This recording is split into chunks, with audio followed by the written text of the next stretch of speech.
വികസനം ചർച്ച ചെയ്യാതെ മതത്തിലൂന്നിയുള്ള മൂന്ന് മുന്നണികളുടെയും രാഷ്ട്രീയം നാടിന് ആപത്താണെന്ന് ആം ആദ്മി സംസ്ഥാന president advocate Vinod Mathew Wilson പറഞ്ഞു. ആം ആദ്മി ജില്ലാ നേതൃയോഗം ഗുരുവായൂരിൽ ഉദ്ഘാടനം ചെയ്ത് സംസാരിക്കുകയായിരുന്നു അദ്ദേഹം. കേരളത്തിൽ ക്ഷേമ രാഷ്ട്രീയത്തിന് പ്രസക്തി വർദ്ധിക്കുകയാണ്. ഡയലോഗ് അടിക്കാനും ചർച്ചകളിൽ സജീവമാകാനും ആർക്കും കഴിയും. താഴെത്തട്ടിലേക്ക് ഇറങ്ങിച്ചെന്ന് പ്രവർത്തിക്കാനാണ് ബുദ്ധിമുട്ട്. ഡൽഹിയിലെയും പഞ്ചാബിലെയും വികസനം പറഞ്ഞ് കേരളത്തിൽ വോട്ട് ലഭിക്കുന്ന കാലം കഴിഞ്ഞുവെന്നും അദ്ദേഹം പറഞ്ഞു. ജില്ലാ പ്രസിഡന്റ് ഡോക്ടർ ഷാജു കാവുങ്കൽ അധ്യക്ഷത വഹിച്ചു.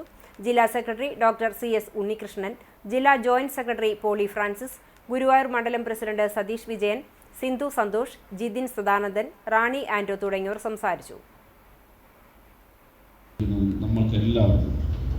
പക്ഷെ ഞാൻ വിമർശനാത്മകമായി പറയട്ടെ, ഞാൻ ഈ സംഭവം പറഞ്ഞ് വളരെ വെരി നെക്സ്റ്റ് ഡേയിൽ ഞാൻ ഈ 2020 വ്യാപിച്ച് കിടക്കുന്ന സ്ഥലങ്ങളിൽ അല്ലെങ്കിൽ അതിൻ്റെ പ്രദേശങ്ങളിലൊക്കെ ഇടപെടാൻ ഞാൻ എറണാകുളം ജില്ലയിലടക്കം വളരെ സ്ട്രിക്റ്റ് നിർദ്ദേശം കൊടുത്തിട്ടും ഈ നിമിഷം വരെ ഒരു പൊളിറ്റിക്കൽ ആക്ടിവിറ്റി ചെയ്തു പോകാൻ നമുക്ക് കഴിയുന്നില്ല എന്ന് പറയുന്നത് സത്യത്തിൽ എന്തുമാത്രം ബുദ്ധിമുട്ടുള്ള കാര്യമാണ് നിങ്ങൾ ആലോചിച്ച് നോക്കണം. ഇതാണ് പ്രശ്നം.